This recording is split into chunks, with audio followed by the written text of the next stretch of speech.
கல்லூரி வாழ்க்கையில் தான் இந்த பர்சனல் க்ரோத் ஏற்படும் அப்படிங்கிறத பற்றி நம்ம பேசிகிட்டு இருந்தோம். அப்போ நான் இந்த டீனேஜை பொறுத்த வரைக்கும் அவங்களுக்கு ஒரு அப்ரிஹென்ஷன் இருக்கும். அவங்க குழந்தை மாதிரியும் இல்லை, வளர்ந்தவர்கள் மாதிரியும் இல்லை, இரண்டுக்கும் இடைப்பட்டமாக இருக்கிறார்கள் அப்படிங்கிறத பற்றி நம்ம பேசிகிட்டு இருந்தோம். அப்போ என்ன ஆகுனா, மீசை ஒரு அரும்பு மீசை வரும், உடல் முழுமையான வளர்ச்சி அடையாது. அப்போ அவங்களுக்கு என்னென்னா ஒரு சின்ன இன்ஃபீரியாரிட்டி காம்ப்ளெக்ஸ் வரும் அப்படின்னு சொல்லிட்டு வல்லுநர்கள்லாம் சொல்கிறாங்க. அந்த ஸ்டேஜில் என்ன ஆகும்னா, அவங்களுடைய பாடி பற்றிய ஒரு பாடி இமேஜ் அவங்களுக்கு ரொம்ப கான்ஷியஸாக ஆயிடுவாங்க. இப்போ இந்த டீனேஜ் பருவத்தில் தான் பார்த்திங்கன்னா அடிக்கடி கண்ணாடியை பார்ப்பாங்க, தலையை சீவிக்கிட்டே இருப்பாங்க. இதெல்லாம் என்னென்னா அவங்களுடைய பாடி இமேஜ் பக்கமாக வரக்கூடிய ஒரு அப்ரிஹென்ஷன் தான்.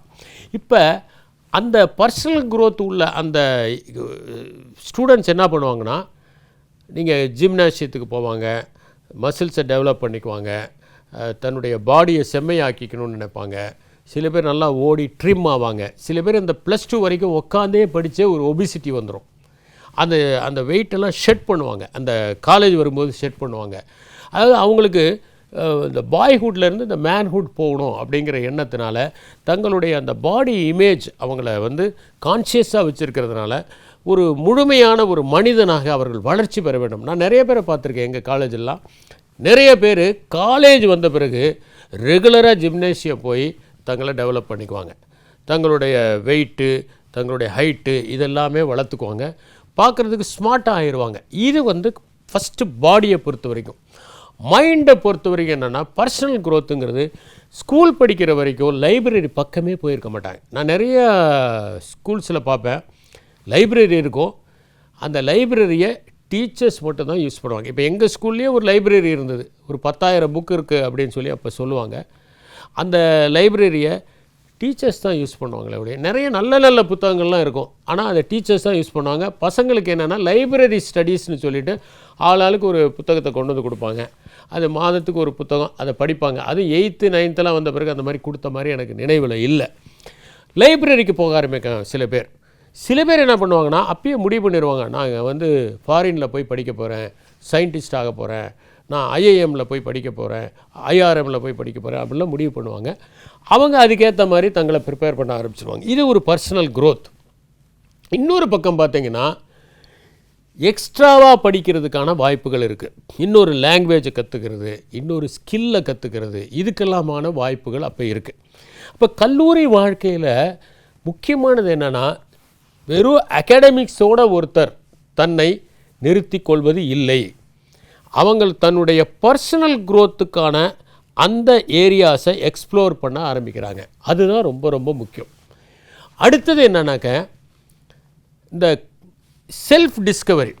ஸ்கூலில் படிக்கிற வரைக்கும் நமக்கு என்ன தெரியும்னு தெரியாது, என்ன தெரியாதுன்னு தெரியாது. ஏன்னா அந்த ஸ்கூலில் நாம் ஒரு தன்னிறைவு அடைந்தவர்களாக இருப்போம். சில நேரங்களில் நம்ம ஸ்கூலில் ஃபஸ்ட் மார்க் வாங்குவோம், உடனே நம்ம நினச்சிருவோம் நாம் தான் பெரிய இன்டெலிஜென்ட்டு, நாம் பெரிய அறிவாளி அப்படின்லாம் நம்ம நினச்சிக்குவோம். ஆனால் கல்லூரிக்கு போன பிறகு தான் நாம் கற்றுக்க வேண்டியது நிறையா இருக்குது. இது வரைக்கும் நம்ம ஒரு கிணற்று தவளையாக தான் இருந்திருப்போம். காலேஜுக்கு போனால் அங்கே பல்வேறு இடங்கள்லேருந்து வந்த பெரிய இன்டெலிஜென்ட்டான பசங்க, ரொம்ப ஷார்ப்பான பசங்கள்லாம் பார்த்த உடனே தான் நமக்கு புரியும், நம்ம இன்னும் கடந்து போக வேண்டிய தூரம் நிறையா இருக்குது, நம்ம கற்றுக்க வேண்டியது நிறையா இருக்குது அப்படிங்கிற ஒரு விழிப்புணர்வு ஏற்படும். இன்னொன்று என்னென்னா, அங்கே போன பிறகு தான் இவங்ககிட்ட இந்த ஸ்கில் இருக்கே, இது நம்மக்கிட்ட இல்லையே, இந்த இடத்துல நம்ம பேசாமல் இருந்திருக்கணும், நாம் அமைதியாக இருக்கணும், பாரு அவர் எவ்வளோ தெரிஞ்சு வச்சுக்கிட்டு அமைதியாக இருக்கார், இவ்வளவு தூரம் அவங்க நல்ல நாலேஜ் வச்சுக்கிட்டு கூட வாயை திறக்காமல் இருக்காங்க, நம்ம பெருமையெல்லாம் அடைச்சிக்கிறதுக்கான வாய்ப்புகளே இல்லை அப்படிங்கிறத புரிஞ்சுக்குவோம். அப்போ என்னென்னா, இந்த செல்ஃப் டிஸ்கவரி, நம்முடைய ஸ்ட்ரென்த் என்னங்கிறதையும் நம்ம தெரிஞ்சுக்கலாம், நம்முடைய வீக்னஸ் என்னங்கிறதையும் நம்ம தெரிஞ்சுக்கலாம்.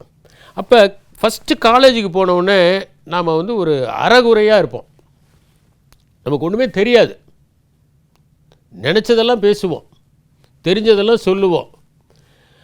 அப்புறம் நாளடைவில் என்ன ஆகும்னா, இதெல்லாம் தவறு, நம்மளை பற்றி நம்ம பேசிக்கிறதே ஒரு அசிங்கம், நாம் அடுத்தவங்களை கவனிக்கும் போது தான் வளர முடியும் அப்படிங்கிற ஒரு எண்ணமே அப்போ தான் ஏற்படும்.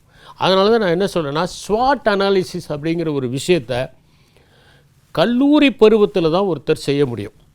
பள்ளி பருவத்தில் செஞ்சால் அந்த மெச்சூரிட்டி அவங்களுக்கு இருக்காது. ஆனால் கல்லூரி பருவத்தில் போனால் நமக்கு மற்றவங்க எல்லாரையும் பார்க்குறோம், பல்வேறு ஸ்ட்ரீம்ஸ்லேருந்து வந்திருப்பாங்க, பெரிய அறிவாளிகள் இருப்பாங்க, பல்வேறு டிசிப்ளின்ஸ்லேருந்து வந்திருப்பாங்க, பல்வேறு பேக்ரவுண்ட்லேருந்து வந்திருப்பாங்க. அவங்களெலாம் பார்க்கும்போது தான் நாம் இன்னும் வளர வேண்டியது நிறைய இருக்கிறது, நாம் நம்மை அபிவிருத்தி செய்து கொள்ள வேண்டிய இடங்கள் நிறைய இருக்கின்றன அப்படிங்கிற ஒரு தெளிவு ஏற்படும். அதுதான் நம்ம சொல்கிறது என்னென்னா, செல்ஃப் டிஸ்கவரிங்கிறது தான் ஒரு செல்ஃப் அவேர்னஸ். இந்த செல்ஃப் அவேர்னஸ்ங்கிறது வாழ்க்கை திறன்களில் ஒரு முக்கியமான ஒரு பங்கு. நான் கல்லூரிக்கு போனபோது என்னுடைய மூத்த மாணவர்களிடமிருந்து நான் நிறைய கற்றுக்கொண்டேன். சில பேர் என்கிட்ட சொன்னாங்க, நீ இது செய்கிறது தவறு, இப்படி தான் நடந்திருக்கணும், இப்படி பேசியிருக்கக்கூடாது, கொஞ்சம் யோசித்து பேசு, இந்த மாதிரி விஷயங்கள் எல்லாம் அவர்கள் சொன்னார்கள். அப்போ நாளடைவில் என்னென்னா, நான் பேசுவதற்கு முன்னால் சிந்தித்து கொண்டு பேச வேண்டும். சிந்திக்காமல் பேசுபவர்கள் பேசிய பிறகு நிறைய சிந்திக்க வேண்டியதாக இருக்கிறது. அதனால் ஒரு செல்ஃப் டிஸ்கவரி ப்ராசஸ் எப்போ நடக்குதுன்னா கல்லூரியில் தான் நடக்குது. அடுத்தது என்னென்னா, கிராஸ் பாலினேஷன் ஆஃப் ஐடியாஸ். இப்போ உயர்ந்த ரகங்கள், வீரிய ரகங்கள் எப்போ வருதுன்னா அயல் மகரந்த சேர்க்கையால் ஏற்படுகிறது. அயல் மகரந்த சேர்க்கையை போல பல இடங்களிலிருந்து அறிவை திரட்டுகிற போது தான் நாம் அறிவாளியாக ஆக முடியும். நான் நாலந்தா பல்கலைக்கழகத்தை பற்றி சொன்னேன். சீனத்துக்கு அந்த ஜென் பௌத்தத்தை கொண்டு போனவர் யாருனாக்க நம்ம காஞ்சிபுரத்தை சார்ந்த போதி தர்மர். அங்கே அவர் பௌத்த கோட்பாடுகளை எல்லாம் சொல்கிறாரு. அதை சீனத்தில் இருக்கிறவங்க ஏற்றுக்கிட்டாங்க. அதற்கு காரணம் என்னென்னா, அந்த சீனத்து மக்கள் அதற்கு தயாராக இருந்தார்கள். ஏன்னா அதை ஏற்றுக்கொள்வதற்கும் ஒரு மன தயாரிப்பு தேவைப்படுகிறது. ஒரு நிலத்தில் தானாக நாம் விதைகளை விதைத்து விட முடியாது, அதை பக்குவப்படுத்தினால்தான் விதைக்க முடியும். அதற்கு பக்குவப்படுத்துவதற்கு மண்ணை உழ வேண்டும், எருவிட வேண்டும், பிறகு தண்ணீர் தெளிக்க வேண்டும். அதற்கு பிறகுதான் அந்த விதையை நாம் தெளித்தால் அது முளைத்து வரும். அதனால தான் Jesus parable of the sower அப்படின்னு சொன்னார். என்னென்னா, விதைகளை நீங்கள் பாறையில் போட்டிங்கன்னா அது முளைக்காது. சில விதைகள் தான் மண்ணில் விழும், அவை தான் முளைக்கும். யார் மண்ணாக இருக்கிறார்களோ, ஏற்றுக்கொள்கிறார்களோ, அவர்கள்தான் துளிர் விடுகிறார்கள் என்பதற்காகத்தான் அந்த உருவக கதையை சொன்னார். அது மாதிரி சீனத்தை பொறுத்த வரைக்கும் என்னன்னாக்கா, அங்கே ஏற்கனவே சில ஞானிகள் பிறந்திருந்தார்கள். அவர்களெல்லாம் மனத்தயாரிப்பு செய்து வைத்திருந்தார்கள். லாவோட்சுவை பற்றி சொல்லப்போனால் அவர் ஒரு மிகப்பெரிய நூலை எழுதினார். சின்ன நூல் தான், ஆனால் தத்துவத்தில் மிகப்பெரிய நூல். மிக அதிகமான பொடிப்புரைகள் கொண்ட நூல்களில் அதுவும் ஒன்று. டாவோ டீச்சிங்னு பேர். அந்த லாவோட்சு தன்னுடைய குருவை பார்க்குறதுக்காக போயிருப்பார். அந்த குரு ஒரு மரண படுக்கையில் உட்காந்துருப்பார். இவர் கூப்பிடுவார். கூப்பிட்டோடனே பக்கத்தில் போனவுடனே, உன் ஊருக்கு போனால் நீ பல்லக்கிலிருந்து இறங்கி நட அப்படிங்கிறாரு. என்ன புரிஞ்சதா நான் சொன்னது? புரியுது. சொந்த ஊரில் நம்ம பெருமை பேசக்கூடாது. சரி, அடுத்தது உயரமான மரத்தை பார்த்தா வணங்கு அப்படின்னாரு. அப்படின்னா என்ன அர்த்தம்னா, நம்மை விட உயர்ந்த ஞானிகளை பார்க்கிற போது நம்ம பணிவாக நடந்துக்கணும், அவங்ககிட்ட போய் பெருமை பேசக்கூடாது, அவங்ககிட்ட கர்வமாக நடந்துக்கூடாது அப்படின்னாரு. சரியாக சொன்னேன் அப்படின்ட்டு பக்கமா வா வா வா அப்படின்ட்டு வாயை திறந்து காமிச்சார். ஒரு பல்லு கூட இல்லை. என்ன புரிஞ்சுது அப்படின்னாரு.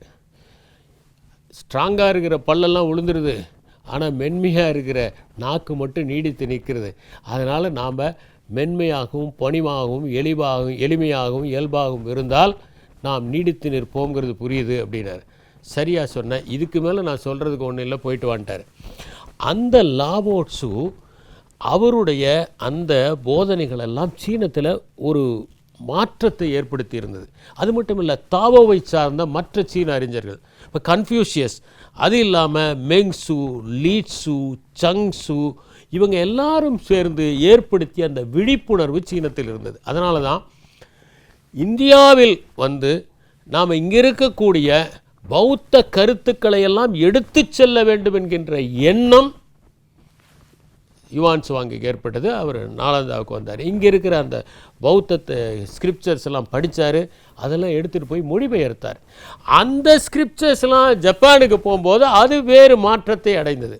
இப்போ இங்கே டாவோவில் 8 புல்ஸ்னுடைய படம் இருந்தது. அது ஜென்னுக்கு போகும்போது அது 10 புல்ஸ் ஆச்சு.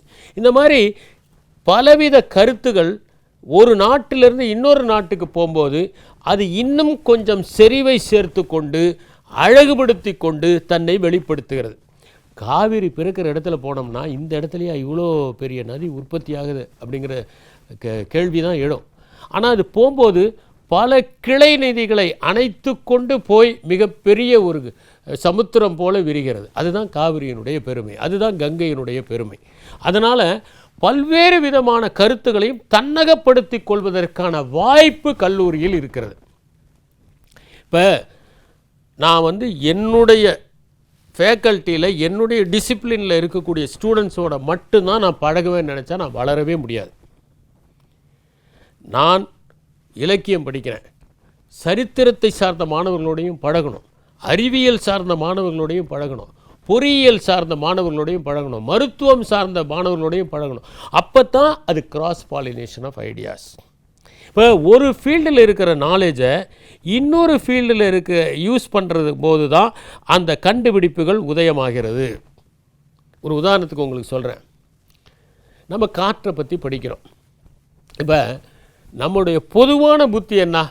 காற்று வந்தால் விளக்கு அணையும் இல்லையா? அதுதான் நம்முடைய பொதுவான புத்தி. ஆனால் காற்று வந்து விளக்கு எரியுமா? எரியும். அதுதான் ஒரு விளம்பரத்தில் சொல்லுவாங்க, என்னன்னாக்க ஃபேன் சுற்றுனா கரண்ட்டு வரும், கரண்ட்டு வந்தால் ஃபேன் சுற்றுங்கிறதுக்கு பதிலாக ஃபேன் சுற்றுனா கரண்ட்டு வரும். அப்படின்னா என்ன அர்த்தம்? அப்படின்னா இந்த காற்றையே நெறிப்படுத்தி மின்சாரமாக மாற்றினால் அதை கொண்டு விளக்குகளை எரிக்க முடியும்.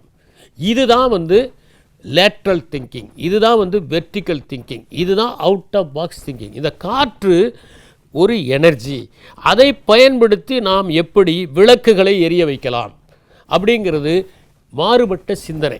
அப்போ இந்த இனோவேஷன் எப்போ பாசிபிள்னா ஒரு ஃபீல்டிலேருந்து இன்னொரு ஃபீல்டுக்கு நாம் அப்ளை பண்ணும்போது. இதுக்கு கிளாசிக்கலான ஒரு உதாரணத்தை ஸ்டீவன் ஜான்சன் தன்னுடைய புக்கில் சொல்கிறார், வேர் டூ ஐடியாஸ் கம் ஃப்ரம்.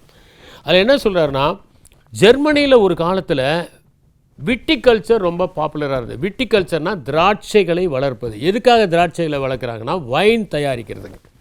அப்போ அந்த வைன் தயாரிக்கும் போது அதுக்கு ஒரு மெஷின் இருக்கும், அது ப்ரெஸ் பண்ணும். ப்ரெஸ் பண்ணால் அந்த திராட்சையை அழுத்தி அந்த ஜூஸ் வெளியே வரும், அதை வச்சு வைன் தயாரிப்பாங்க.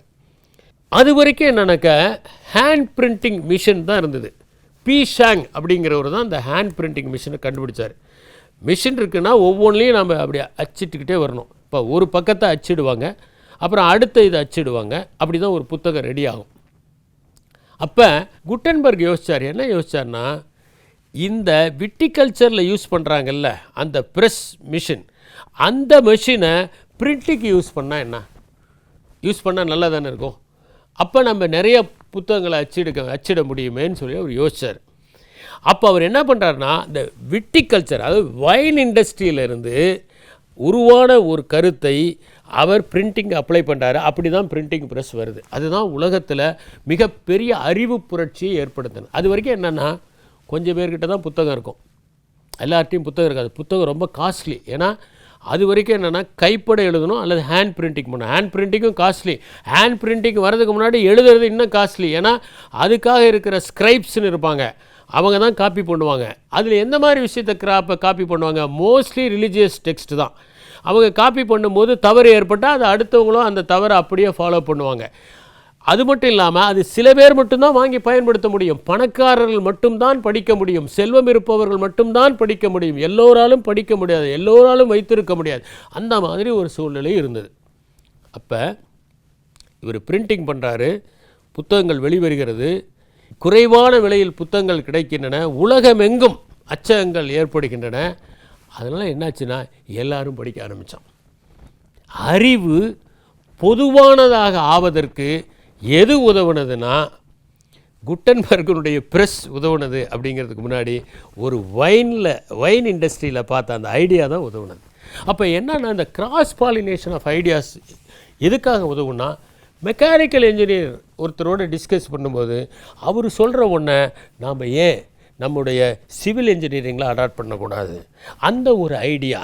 கெமிஸ்ட்ரியில் ஒரு கான்செப்டை நாம் ஏன் பயாலஜியில் பண்ணக்கூடாது? இப்போ பண்ணுறோம் இல்லை. ஒரு உதாரணத்துக்கு நான் சொல்கிறேன்.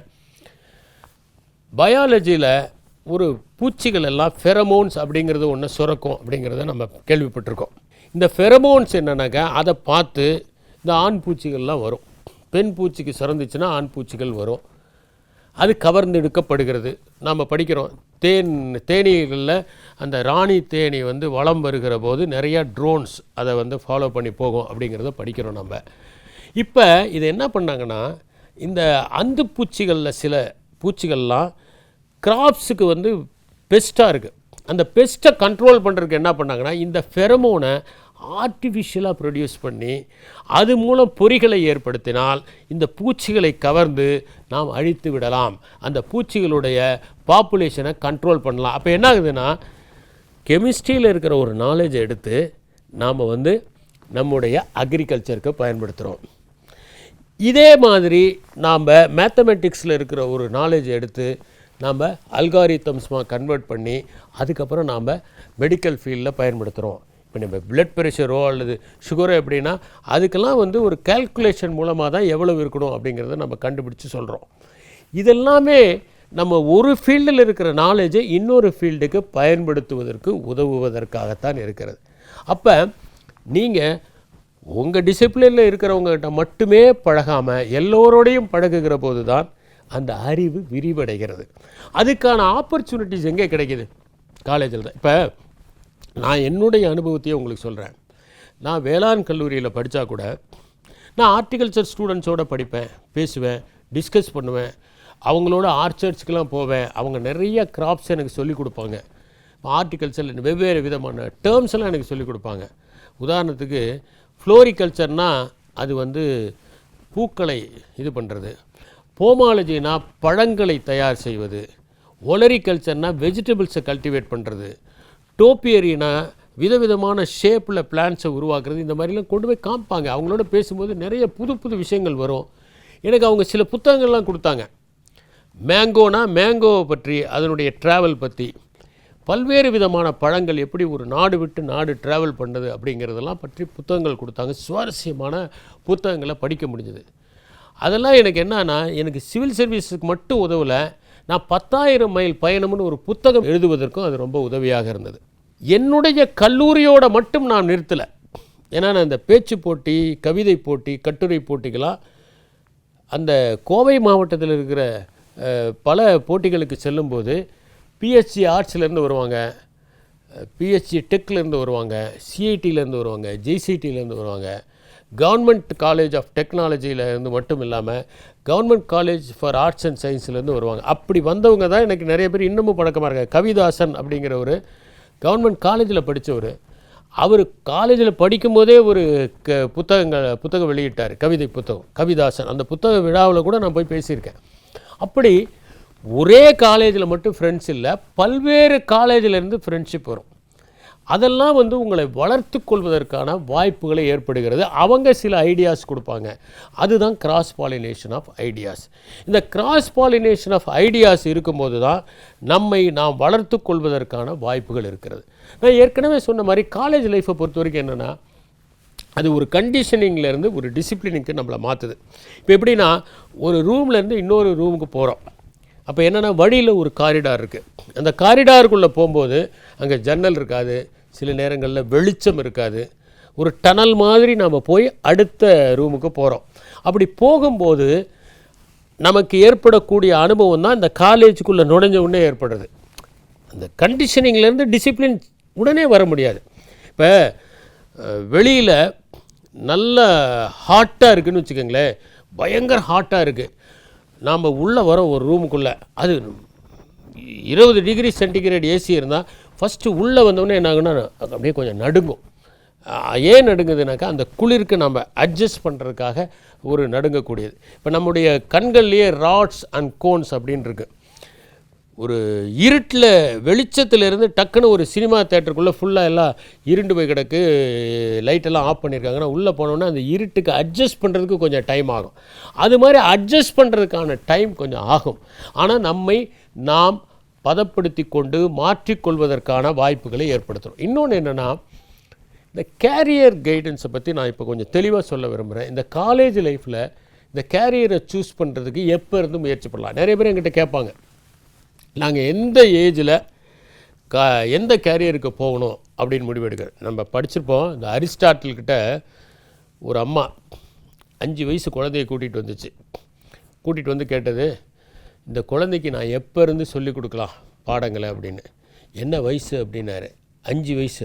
5 வருஷத்தை வேஸ்ட் பண்ணிட்டோமா, ஓடு ஓடு அப்படின்னாராம் அரிஸ்டாட்டில். ஏன்னா நம்ம குழந்தைகளுக்கு பிறந்ததுலேருந்து ஏதாவது ஒன்றை நாம் கற்றுக் கொடுத்து கொண்டு தான் இருக்கிறோம். எப்படி உட்கார்றது, எப்படி பேசுறது, எப்படி நடக்கிறதுன்னு நம்ம ஒன்று கற்றுக் கொடுத்து கொண்டு தான் இருக்கிறோம். ஆக கற்றுக் கொடுப்பது என்பதும் கற்றுக்கொள்வது என்பதும் எப்போதுமே தொடர வேண்டிய ஒன்று.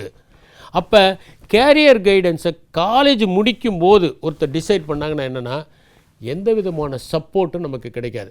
கல்லூரி வாழ்க்கை என்பது கதகதப்பானது, ஒரு தாயின் கருவறையில் இருப்பதைப் போல பாதுகாப்பானது. அந்த கல்லூரி வாழ்க்கையை விட்டு வெளியே வந்தவுடனே பிரச்சனை அகழிகளில் விழுந்து நாம் பலவித சிக்கல் முதலைகள் நம்மை கடித்து துன்புறுத்துகிறவாறு வாழ வேண்டிய நெருக்கடி ஏற்படுகிறது. காலேஜில் இருந்து ஒரு ஸ்டெப்பு வெளியே எடுத்துட்டா அந்த பாதுகாப்பு நமக்கு போயிடுது. அதுக்கப்புறம் அது நம்ம காலேஜ் இல்லை, நாம் படித்த கல்லூரி. நாம் இத்தனை நாளாக அங்கே என்னென்ன ஃபெசிலிட்டிஸ் வச்சுருந்தோமோ அந்த ஃபெசிலிட்டிஸ்லாம் அனுபவிக்க முடியாமல் போயிடும். அவற்றையெல்லாம் நாம் பயன்படுத்தி கொள்ள முடியாமல் போயிடும். அதே கல்லூரிக்கு போகணுன்னா கூட நம்ம பர்மிஷன் கேட்டுட்டு தான் போகணும். வாசலில் செக்யூரிட்டி இங்கே யாருன்னு கேட்பார். நம்ம ஓல்டு ஸ்டூடெண்ட்டு விளக்கி சொன்னால் தான் உள்ளே போக முடியும். இது மாதிரி பல நெருக்கடிகள் இருக்கின்றன. இந்த மாதிரி சூழலில் தான் நான் என்ன சொல்லுவேன்னா, இந்த கல்லூரியில் சேர்ந்தவுடனே ஒரு 3-4 மாதம் உங்களை ஆசுவாசப்படுத்திக்கங்க. உடனே நான் முதல் நாளே நீங்கள் வந்து கேரியரை டிசைட் பண்ணுங்கன்னு சொல்லலை. முதல்ல உங்களுக்கான விருப்பம் என்ன அப்படிங்கிறத முடிவு பண்ணுங்கள். உங்களுக்கான பேக்ரவுண்ட் என்னங்கிறத முடிவு பண்ணுங்கள். ஏன்னா விருப்பம் இல்லாமல் நாம் எந்த பணியுமே தேர்ந்தெடுக்கக்கூடாது. அதனால தான் வந்து கார்ல் மார்க்ஸ் ஒரு கட்டுரை எழுதியிருப்பார். என்னென்னா, reflections of an young man on the choice of his career அப்படின்னு சொல்லிட்டு ஒரு கட்டுரை எழுதியிருப்பார். ஒரு 2.5 பக்கம் தான், அதை படித்து பாருங்கள். அதில் என்ன சொல்கிறாருன்னா, நம்முடைய விருப்பமும் நாம் இந்த சமுதாயத்திற்கு ஏதாவது பயனளிக்கிற வகையிலும் ஒரு பணியை தேர்ந்தெடுக்க வேண்டும். நாம் வெறும் இதுக்காக மட்டும் தேர்ந்தெடுக்கக்கூடாது.